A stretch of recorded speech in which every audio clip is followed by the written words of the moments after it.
Good morning. आज हम पढ़ेंगे axis formation in Drosophila. Normally अगर हम एक्सेस फॉर्मेशन की बात करते हैं तो एक्सेस फॉर्मेशन का मतलब होता है कि सपोज एक ऑर्गेनिज्म है, उसके बहुत सारी एक्सेस हो सकती है। एक एंटीरियर एक्सेस जो ऊपर की तरफ होगी, एक पोस्टीरियर जो नीचे की तरफ होगी, डॉर्सल एक्सेस हो सकती है, वेंट्रल एक्सेस हो सकती है। तो इस तरह से उसकी जो डिफरेंट एक्सेस हैं वो किस तरह से फॉर्म हो रही है ये हम यहाँ पर पढ़ें। ठीक है, सपोज अगर हम बात करते हैं इंटीरियर एक्सेस, पोस्टीरियर एक्सेस,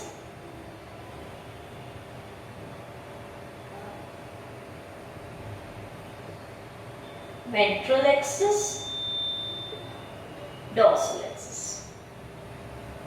किस तरह से एंटीरियर पोर्शन में हेड रीजन बन रहा है, आईज फॉर्मेशन हो रहा है, पोस्टीरियर रीजन में टेल रीजन बन रहा है।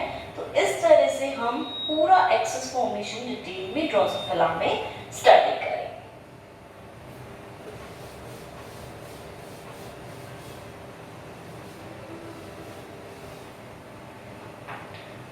ऑलराइट, अब सबसे पहले अगर हम ड्रोसोफिला के क्लासिफिकेशन पे जाते हैं,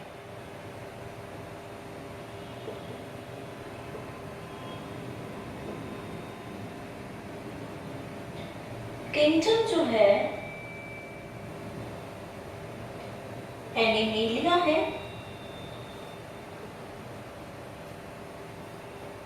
फाइलम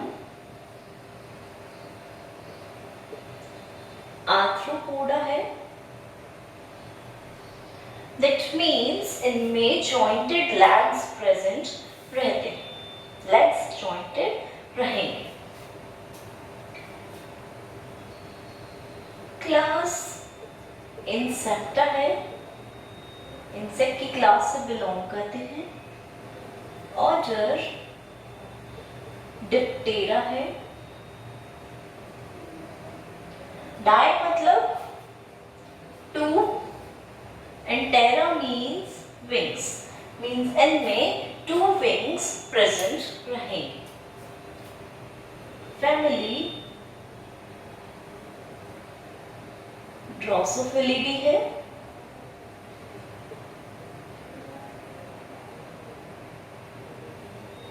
जीनस ड्रोसोफिला।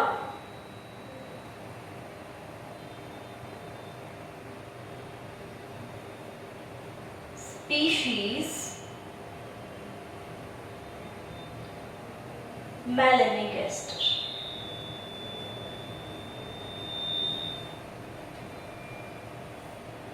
यूपीएससी के अकॉर्डिंगली हमें इसे हमेशा अंडरलाइन करना है, D capital small M, right.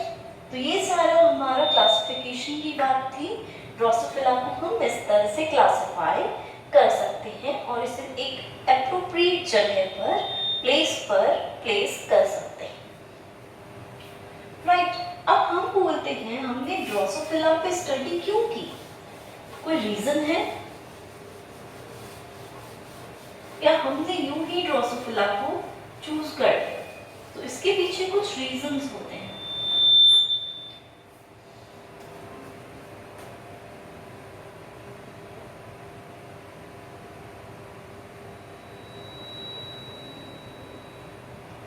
Why Drosophila? ठीक, हम किसी और ऑर्गेनिज्म को ज्यादा न पढ़ के ड्रोसोफिला को हम ज्यादा पढ़ते हैं, तो इसके पीछे क्या रीजन है, Why it is used? तो सबसे पहले टी.एच. मॉर्गन ने ड्रोसोफिला को एक्सपेरिमेंटल स्टडी के लिए लाया था। उन्होंने ही ड्रोसोफिला को एक्सपेरिमेंटल स्टडी के लिए इंट्रोड्यूस किया था और इसके ऊपर फिर तब से एक्सपेरिमेंटल स्टडीज होने लगी। ठीक है, सेकेंडली हम ये बोलते हैं कि ड्रोसोफिला की स्टडी के बेसिस पर हम जेनेटिक, एम्ब्रियोलॉजी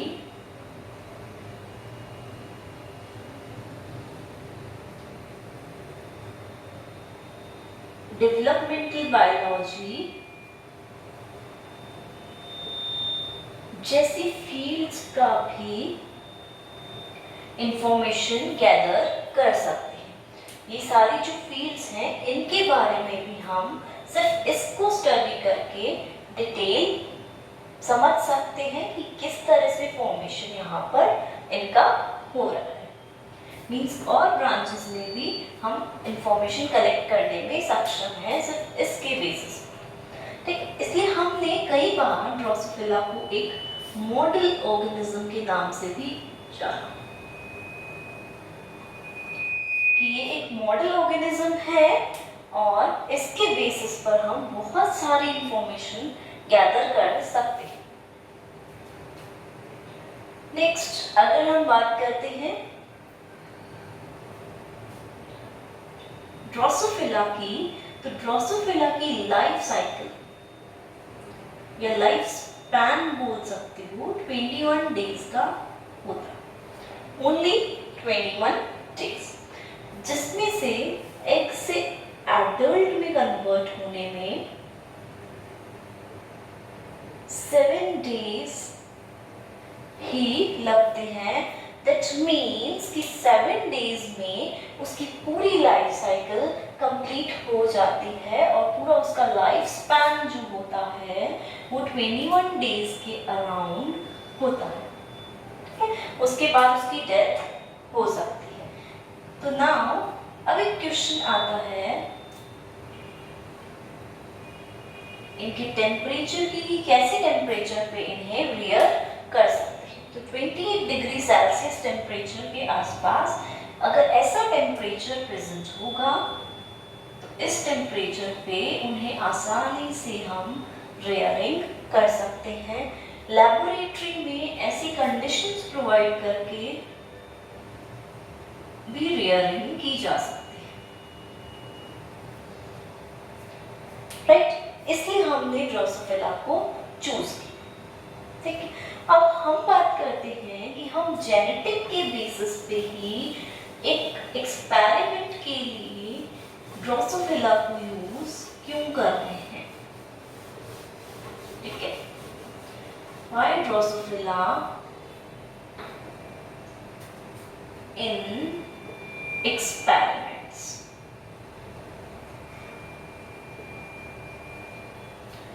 ऑलराइट,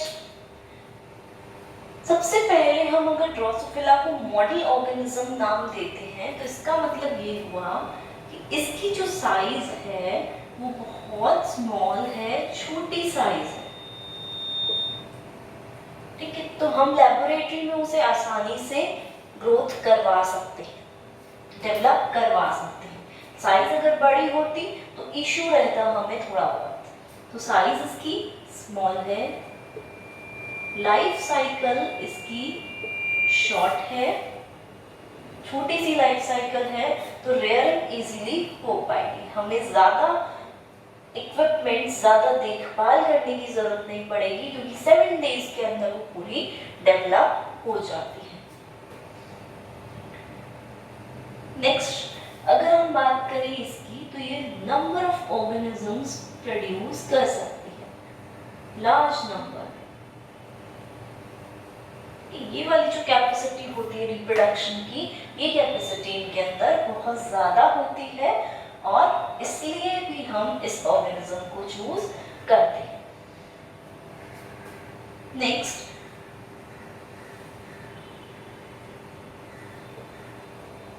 अगर हम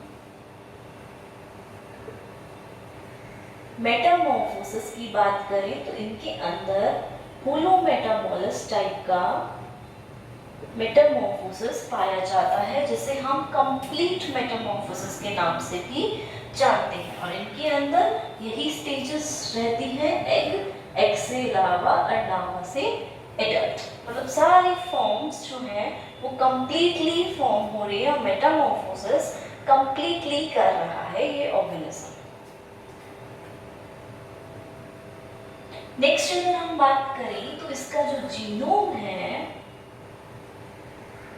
उसको हम इजीली अपने अकॉर्डिंगली मैनिपुलेट कर सकते हैं। मैनिपुलेट मतलब कि हम उसके जीनोम में चेंजेस कर सकते हैं कि सपोज हमने कोई केमिकल ट्रीटमेंट दिया उसके जीन में और हम फिर 7 दिन बाद, जस्ट 7 डेज बाद हम ऑब्जर्व कर सकते हैं उसमें क्या चेंजेस आए। तो ये थोड़ा सा इजी हो जाता है और जीनोम या फिर उसकी जीन को हम चेंज या ऑल्टर करने में सक्षम है, चेंज कर सकते हैं और अपने अकॉर्डिंगली रिजल्ट्स को ऑब्जर्व करके देख सकते हैं, राइट।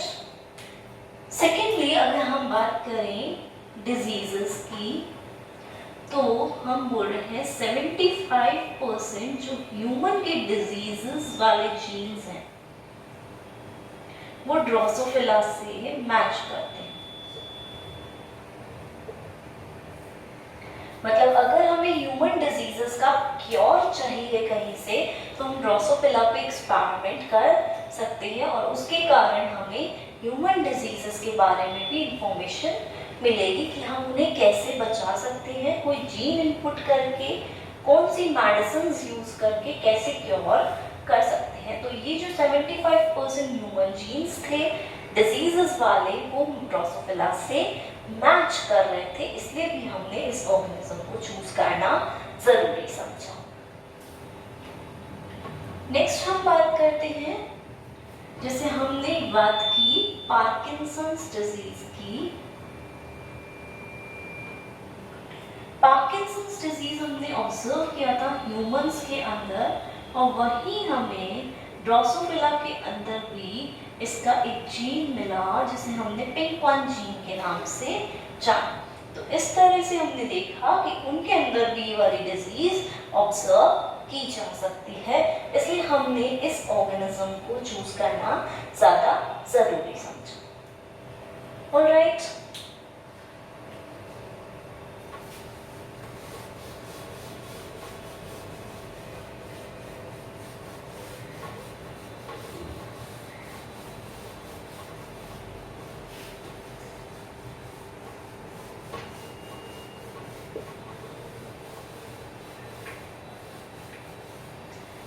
ये भी कहा गया है कि जो ड्रोसोफिला का स्पर्म सेल होता है वो बहुत लार्ज होता है, बड़ा होता है काफी ऑर्गेनिजम्स की कंपैरिजन। तो ये एक तरह से स्पेशलिटी भी मानी जा सकती है इनकी। अब हम बात करेंगे ड्रोसोफिला के फर्टिलाइजेशन। ऑलराइट, फर्टिलाइजेशन में oocyte जो हमारे पास प्रेजेंट है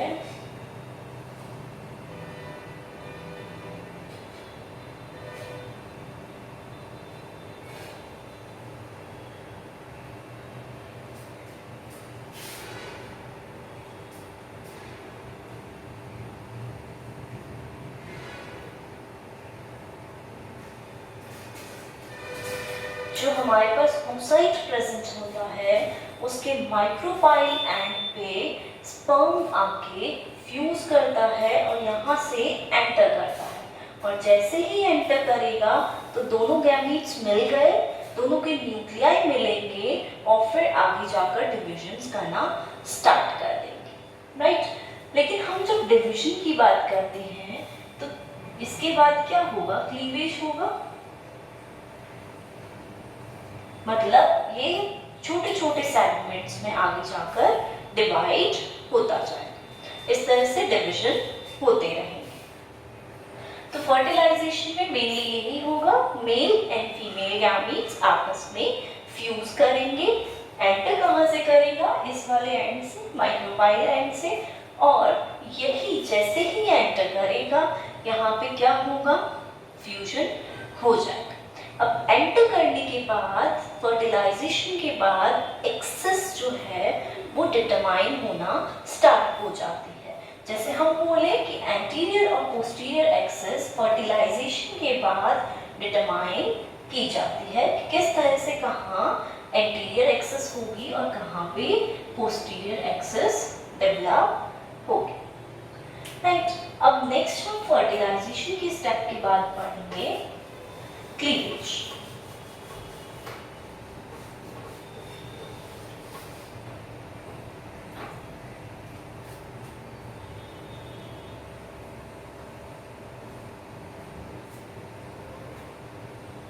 क्लीवेज की अगर हम बात करें तो यहाँ पे सपोज हमने बोला ये हमारा साइड था, माइक्रोपाइल एंड था यहाँ पे, राइट।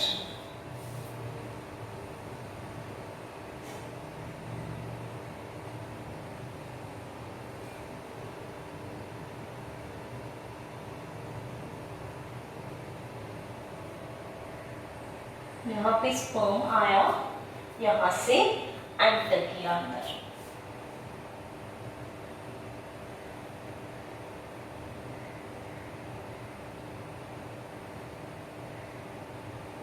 पहले एन था, अब यहाँ पे 2n होने लग गया, राइट। अब क्या होगा, यहाँ पे डिवीजन होता जाएगा।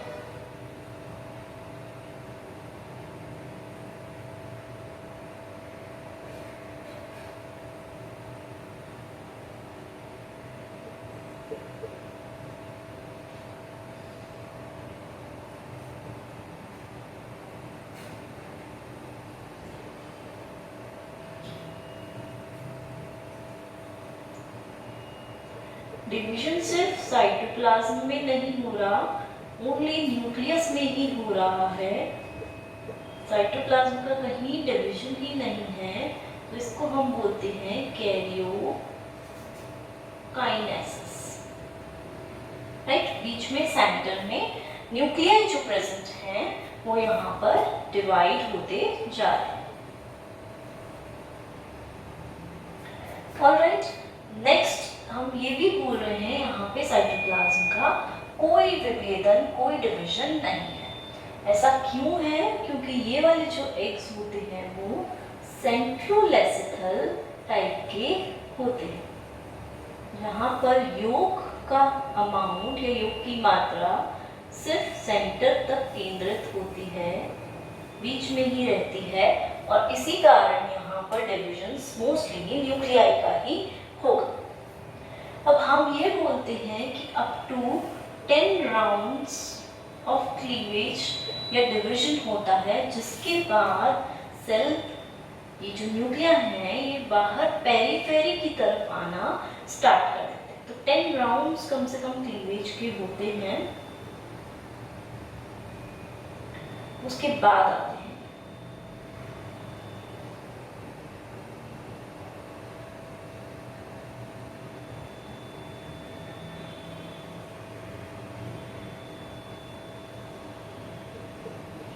ये पेरीफेरी की तरफ आ गए, मतलब साइड में कॉर्नर की तरफ इनका मूवमेंट स्टार्ट हो गया इस तरह से।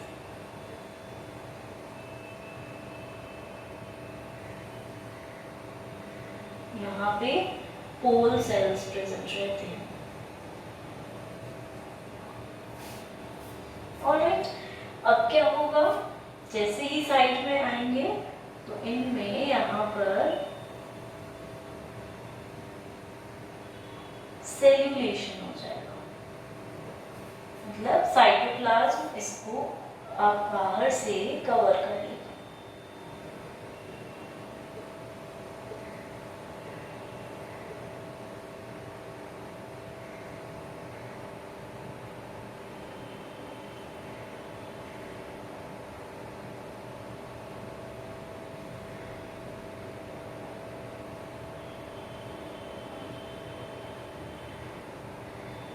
सेल्यूलेशन,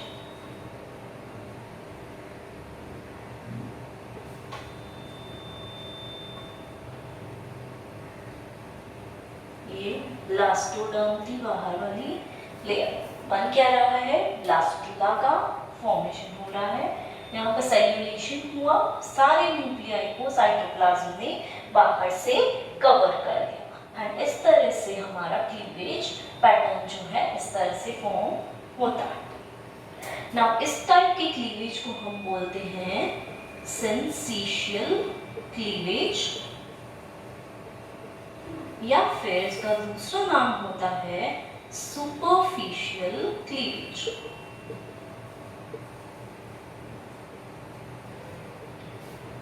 इसलिए सुपरफिशियल, क्योंकि सिर्फ पहले क्लीवेज सुपरफिशियली यूज हो रहा है, बाहर बाहर से ही हो रहा है, पूरा अंदर तक एम्बेडेड होके क्लीवेज नहीं हो रहा साइटोप्लाज्म का, सिर्फ बाहर बाहर साइटोप्लाज्म क्लीव हुआ, अंदर कोई साइटोप्लाज्म में चीजें नहीं देखी गई क्लीवेज के टाइम। सो यहाँ पर हम यही बोलेंगे कि सुपरफिशियल है। और सिंसीशियल क्यों बोला गया है, क्योंकि यहाँ पे ये सिंसीशियम बनाता है, न्यूक्लियस का बहुत सारा अमाउंट डिवाइड हो रहा है, तो उस कारण यहाँ पर सिंसीशियम बन रहा है, तो इसलिए हम इसे बोलेंगे सिंसीशियल क्लीवेज।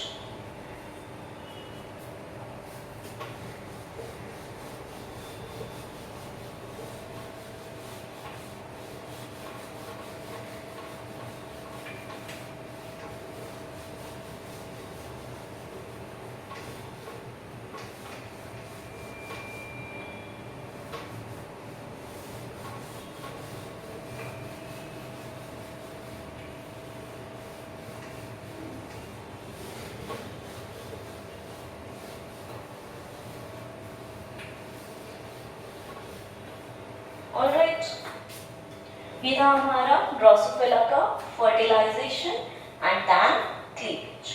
अब हम बात करते हैं जब भी एक्सेस फॉर्मेशन की, तो यहाँ पर हमें 3 टाइप ऑफ जीन्स देखने को मिलेंगे। एक होंगे मैटरनल जीन्स,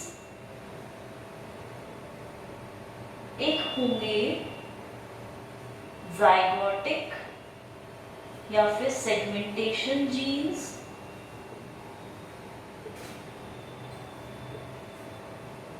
और एक होंगे हमारे होमियोटिक्स जीन्स। इस तरह से 3 टाइप के जीन्स हमें एक्सेस फॉर्मेशन में देखने को मिलेंगे। मैटरनल जीन्स जो होंगे वो फर्टिलाइजेशन के पहले से ही प्रेजेंट हो, क्योंकि मैटरनल नाम है, मतलब उस साइट के अंदर ये फर्टिलाइजेशन के पहले से ही प्रेजेंट है। फर्टिलाइजेशन होने के बाद ये वाले जीन्स फॉर्म होना स्टार्ट होंगे, सिग्नल्स मिलेंगे, and then segmentation, different segments में बॉडी डिवाइड होने लगे, और फिर होमियोटिक जीन्स जो उन सेगमेंट्स को एक तरह से आइडेंटिटी प्रोवाइड कराएंगे कि ये सेगमेंट ये है, मतलब उनके अंदर अगर थॉरेक्स रीजन है तो लेग्स का डेवलपमेंट कराएंगे, तो इस तरह से उसे एक आइडेंटिटी प्रोवाइड करवाएंगे, तो उन्हें हम बोलेंगे होमियोटिक जीन्स, राइट। इस तरह से 3 टाइप के जीन्स हमें देखने को मिल सकते हैं। तो सबसे पहले हम बात करेंगे इंटीरियर पोस्टीरियर पोलैरिटी या इंटीरियर पोस्टीरियर एक्सिस।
है हमारा oocyte, ये है हमारा बाइकॉइड,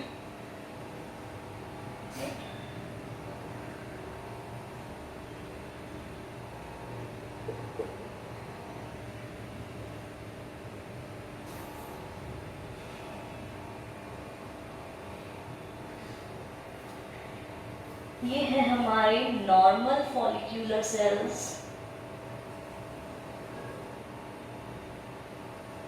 फॉलिकल्स। ये है हमारे इंटीरियर फॉलिकल्स,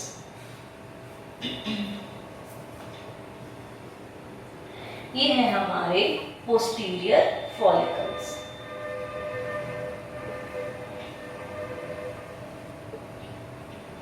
इस तरह से फॉलिकल्स यहाँ पर प्रेजेंट है। ये है हमारी नर्व सेल्स, कि यहाँ पे प्रेजेंट है हमारे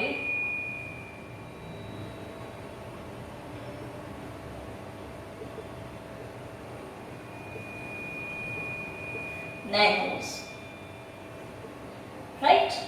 तो हम ये बोल रहे हैं कि जो हमारी नर्व सेल्स हैं वो क्या काम करेंगे, मोस्टली एक तरह से डेवलप करने में उस साइट को हेल्प करेंगे। लेकिन नर्व सेल्स माना न्यूट्रिशन प्रोवाइड कराएंगे, लेकिन इसी के साथ ये जो बाइकॉइड है ये भी नर्व सेल्स ने ही रिलीज किया है, ये हम मान के चल रहे हैं कि साइंटिस्ट ने आइडेंटिफाई किया गया है। और बीच में यहाँ पे इनके पास अभी नैनोस प्रेजेंट है।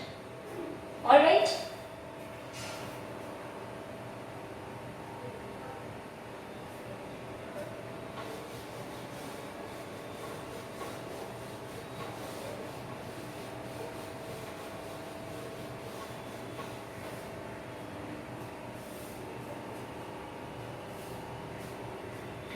राइट।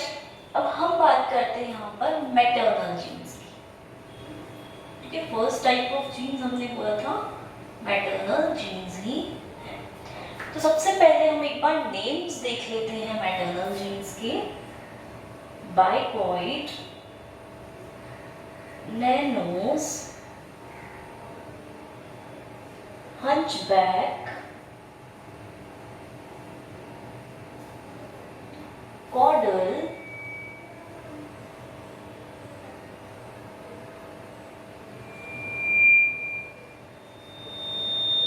स्टॉफन, ऑस्कर,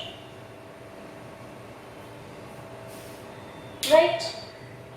ये 6 टाइप के जीन्स हैं जो हम बोलते हैं मैटरनल टाइप के जीन्स हैं, जो फर्टिलाइजेशन से पहले ही यहाँ पर प्रेजेंट है। अब इनके अंदर भी हम अगर बात करते हैं तो ये एंटीरियर जीन है, ये पोस्टीरियर जीन है, ये एंटीरियर है, ये पोस्टीरियर है, ये एंटीरियर है, ये पोस्टीरियर है। इस तरह से 3 एंटीरियर रीजन को डिफाइन करने वाले जीन्स हैं बाइकॉइड, हंचबैक, ऑस्कर। ऐसे ही 3 पोस्टीरियर रीजन्स को डिफाइन करने वाले जीन्स हैं नैनोस, कॉर्डल एंड स्टॉफन, राइट। अब अगर हम बात कर रहे हैं सपोज फर्टिलाइजेशन के पहले, राइट,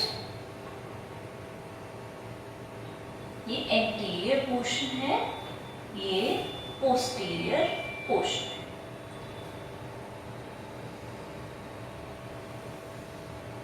यहाँ पे हाई अमाउंट है, यहाँ पर लो अमाउंट है।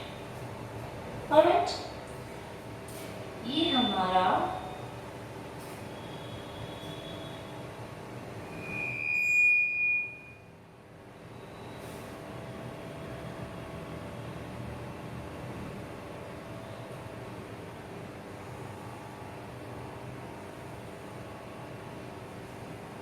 यहाँ पे आ जाएगा हमारा हंचबैक, ये हमारा कॉर्डल, ये आ गया हमारा बाइकॉइड, ये आ गया हमारा नैनोस। ऑलराइट, मीन्स हमने बोला था कि हमारा जो बाइकॉइड जीन है वो एंटीरियर है, हंचबैक एंटीरियर है, नैनोस पोस्टीरियर है, कॉर्डल नाम से ही पता चल रहा है तो ये क्या है, एक तरह से पोस्टीरियर। ये हमारा बिफोर फर्टिलाइजेशन है, जब ये सारे जीन्स mRNA के फॉर्म में प्रेजेंट, मीन्स ये बाइकॉइड का यहाँ पर mRNA प्रेजेंट है, नैनोज का यहाँ पर mRNA प्रेजेंट है, हंचबैक का mRNA, कॉर्डल का mRNA। तो इस तरह से यहाँ पर ये सब चीज़ें प्रेजेंट है। वहीं अगर हम आफ्टर फर्टिलाइजेशन की बात करते हैं,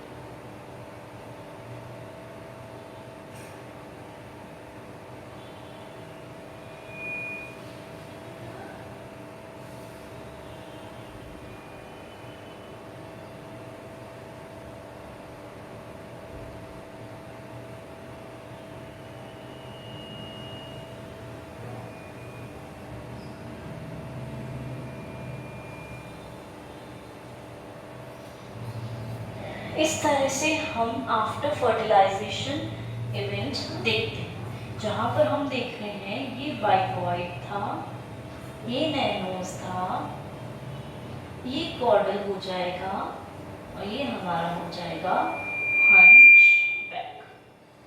ठीक है, लेकिन हमने क्या देखा, पहले हंचबैक और कॉर्डल बिल्कुल कांस्टेंट रेट से प्रेजेंट थे और बहुत ज़्यादा हाई अमाउंट में प्रेजेंट थे, राइट। और ये सारे mRNA के फॉर्म में प्रेजेंट थे। लेकिन जैसे ही फर्टिलाइजेशन हुआ, माइक्रोबाइल एंड पे स्पर्म आया, फ्यूजन हुआ, क्लीवेज हुआ, तो हमने देखा कि इन mRNA में ट्रांसलेशन हुआ और ये ट्रांसलेशन होके इन्होंने प्रोटीन्स का फॉर्मेशन कर दिया। अब ये mRNA नहीं है, ये प्रोटीन्स फॉर्म में चेंज हो चुके हैं। Means bicoid protein, nanos protein, hunchback protein and caudal protein. तो इस तरह से इन प्रोटीन्स का फॉर्मेशन हुआ। और हमने ये भी देखा कि धीरे धीरे थोड़ा सा पोस्टीरियर पोर्शन में भी इनका अमाउंट ज़्यादा हो गया। जो एंटीरियर प्रोटीन्स थे वो भी पोस्टीरियर पोर्शन में थोड़ा सा अमाउंट दे रहे हैं, उनका अमाउंट मात्रा हमें देखने को मिल रही है। सेम यही चीज़ यहाँ देखने को मिल रही है, जो पोस्टीरियर प्रोटीन्स थे उनकी हमें एंटीरियर रीजन में थोड़ी सी अमाउंट मात्रा देखने को मिल रही है। तो यहाँ पर हम ये बोल सकते हैं बिफोर फर्टिलाइजेशन mRNA थे ये, आफ्टर फर्टिलाइजेशन ये प्रोटीन्स में कन्वर्ट हो गए और एंटीरियर पोस्टीरियर एक्सेस को मार्क करने में हेल्प कर रहे। अब नाउ एक चीज और हम देखते हैं,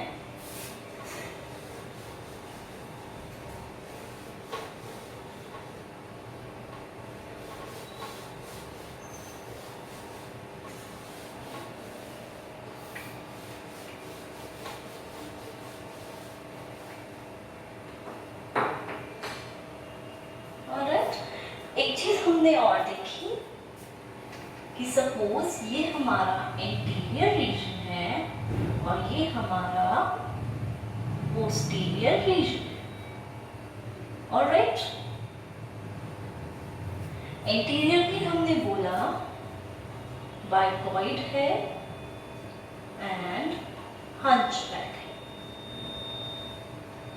उधर की तरफ नैनोज है, कॉर्डल है। तो हम ये देख रहे हैं यहाँ पर कि जो बाइकॉइड है वो यहाँ पर इन दोनों को ब्लॉक कर रहा है एंटीरियर रीजन में, तभी ये दोनों एंटीरियर रीजन में फॉर्म नहीं हो रहे हैं या इनकी अमाउंट या मात्रा जो है वो एंटीरियर रीजन में नहीं आ पा रही। वहीं हम अगर कॉर्डल की बात करते हैं तो कॉर्डल भी इन दोनों को पोस्टीरियर रीजन में ब्लॉक कर रहा है, इसलिए हमें बाइकॉइड और हंचबैक पोस्टीरियर रीजन में ज़्यादा देखने को नहीं मिल रहे, इनकी मात्रा हमें वहाँ देखने को नहीं मिल रही। तो एक तरह से हम बोल सकते हैं ये दोनों जो है बाइकॉइड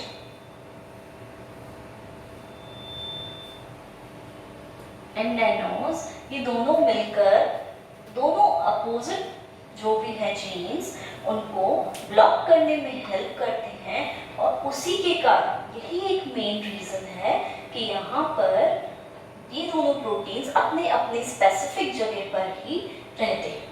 राइट। अब अगर हम बात करें बाइकॉइड रीजन की, तो बाइकॉइड जो है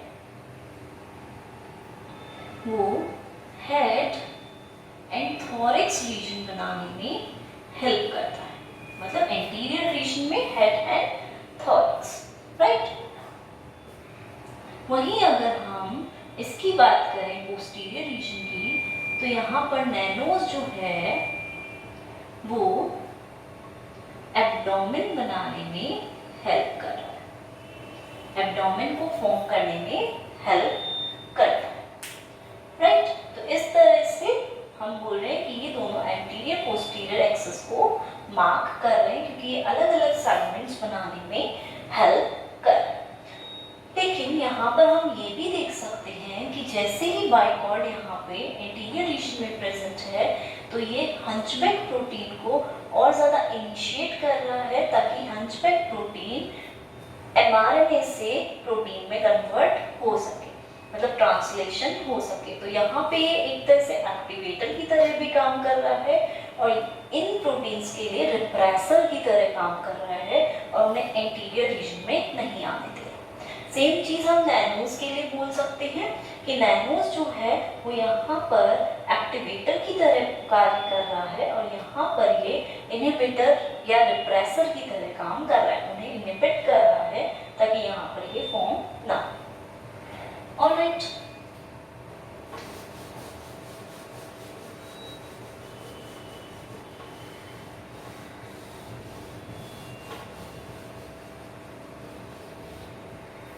मैटरनल जीन्स में हम एक और प्रकार के जीन्स देखते हैं जिन्हें हम टॉर्सो जीन्स कहते हैं। इनके बारे में भी अभी बताऊंगी, लेकिन अभी हम पढ़ेंगे, ठीक है, क्योंकि इनका एंटीरियर पोस्टीरियर से कार्य न होके एंटीरियर पोस्टीरियर दोनों जगह पर कार्य रहता है।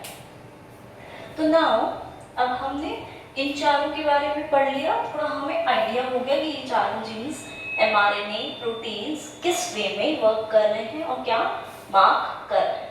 अब हम ऑस्कर और स्टॉफन की बात करते हैं।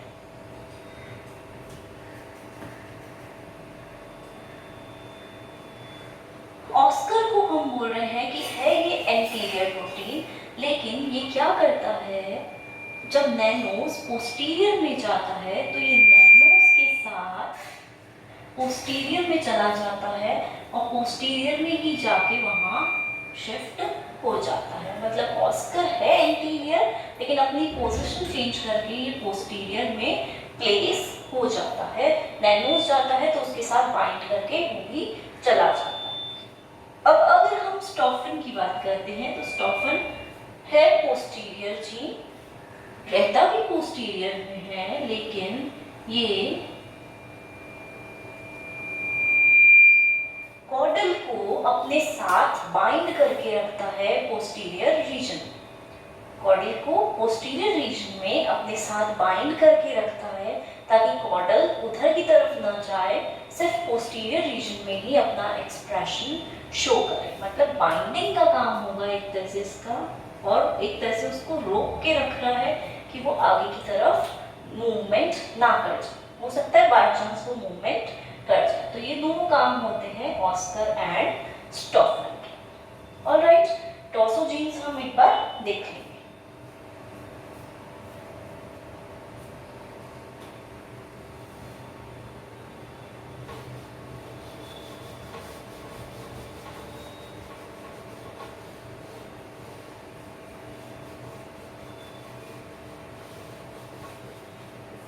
नाउ हम एक बार नॉर्मल फंक्शनिंग देख लेते हैं कि अगर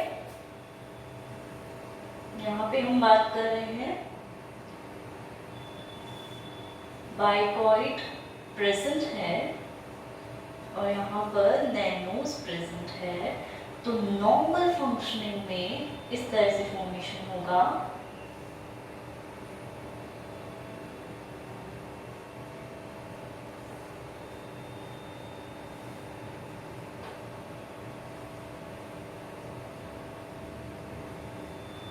Right? A means acron, H means head, acron का मतलब होता है face, TH means thorax region, abdomen और टी मीन्स यहाँ है टेल या टेल्सन, राइट।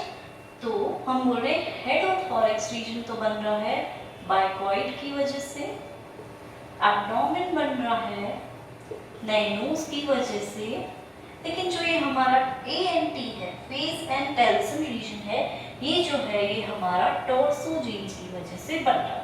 मतलब ये एंटीरियर रीजन में भी प्रेजेंट है एंड पोस्टीरियर रीजन में भी प्रेजेंट है। तो इस तरह से ये फॉर्मेशन हमें देखने को मिलता है एक नॉर्मल एम्ब्रियो। और नॉर्मली हम बात यहाँ पे कर रहे हैं। अब एक बार हम इसका म्यूटेशन केस देख लेते हैं।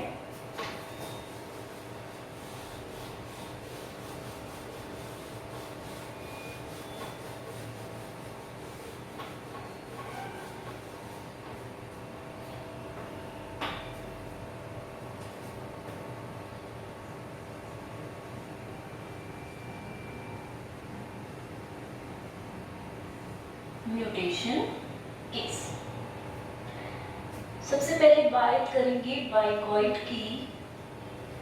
तो बाइकॉइड अगर सपोज BCD माइनस है या फिर ये म्यूटेटेड फॉर्म में है, नॉर्मल हम देख चुके हैं, ये म्यूटेटेड फॉर्म में है, तो हम क्या देखेंगे यहाँ पर,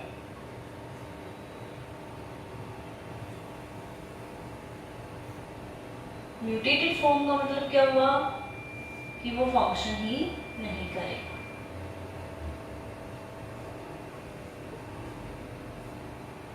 राइट, अगर म्यूटेटेड है मतलब वो फंक्शनल नहीं है, और फंक्शन नहीं करेगा तो हेड और थॉरैक्स रीजन नहीं बनाएगा। इसलिए क्या हुआ, हेड और थॉरैक्स की जगह पे भी हमें एब्डोमेन मिला, इतना बड़ा एब्डोमेन मिला।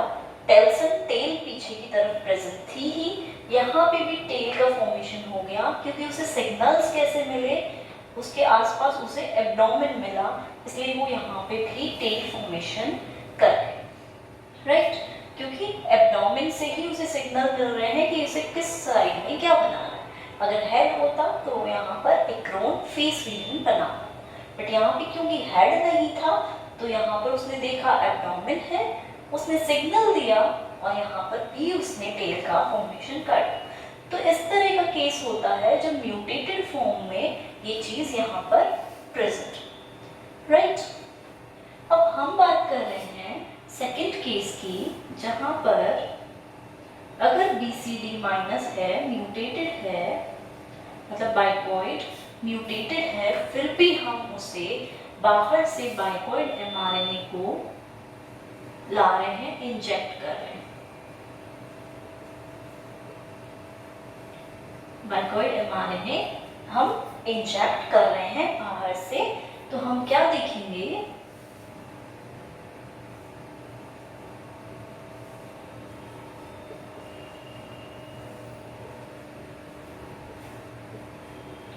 कि सारी चीजें जो नॉर्मली होती हैं बाइकॉइड mRNA के इंजेक्ट करते ही हेड एंड थॉरैक्स रीजन में अपनी जगह पर फॉर्म होना स्टार्ट कर दिया, एंड वहीं पे ही एक्रोन रीजन भी फॉर्म होना स्टार्ट होगा। राइट, ये हमने देखा यहाँ पे कि यहाँ पर ये बन गया। ऑलराइट, एक चीज और हमने यहाँ देखी है कि यहाँ पर दोनों साइड जैसे ही हेड थॉरैक्स एब्डोमेन बन जाते हैं, तो यहाँ पर हम देखते हैं कि हेड सिग्नल देता है फेस वाली जगह को, ताकि एक्रोन रीजन जो है वो बन सके इजीली, और एब्डोमेन जो है वो सिग्नल देता है किसको, हमारे लास्ट वाले टेल वाले रीजन को, और उसके कारण क्या होता है, यहाँ पर टेल रीजन जो है वो बन पाती है, क्योंकि सिग्नल्स यहाँ पर उसे मिल रहे हैं। अब यही हम बात कर रहे हैं, ये वाला mRNA तो हमने बाइकॉइड वाले रीजन पे ही इंजेक्ट किया था, मतलब नॉर्मली हमने आगे की साइड की पोर्शन पे इसे इंजेक्ट किया। वहीं अगर हम BCD माइनस है, म्यूटेटेड फॉर्म है, फिर भी हमने mRNA भी इंजेक्ट किया बाहर से, राइट। mRNA इंजेक्ट भी किया, बट हमने mRNA इंजेक्ट बाहर से मिडिल पोर्शन पे किया।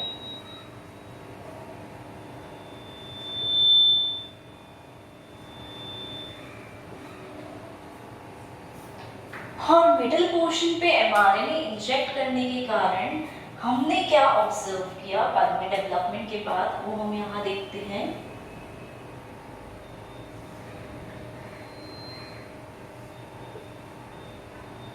मिडिल रीजन में हमने mRNA इंजेक्ट किया तो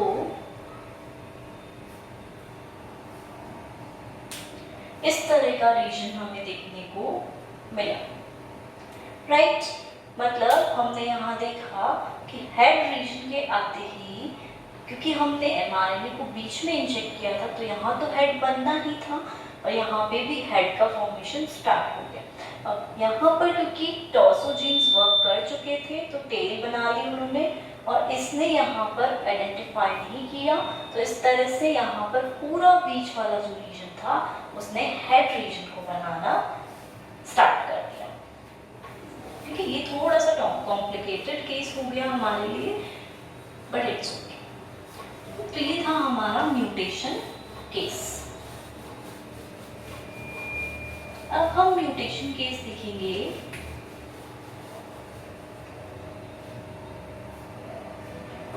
कॉर्डल के लिए। नहीं, कॉर्डल के लिए नहीं, पहले हम देखते हैं नैनोज के लिए। ओके, नैनोज अगर प्रेजेंट नहीं है, कॉर्डल के लिए अगर हम देखेंगे तो वो थोड़ा सा कॉम्प्लिकेटेड हो जाएगा, क्योंकि कॉर्डल एंड हंचबैक पहले ऐसे थे कि दोनों इक्वल अमाउंट में प्रेजेंट थे mRNA फॉर्म में, और बाद में जाके उन्होंने अनइक्वल अमाउंट में स्टीप फॉल लिया था। तो उसके लिए अगर हम म्यूटेशन केस पढ़ेंगे तो थोड़ा सा हमारे लिए कॉम्प्लिकेटेड हो जाएगा। तो नैनोज का ही देख लेते हैं हम यहाँ पर।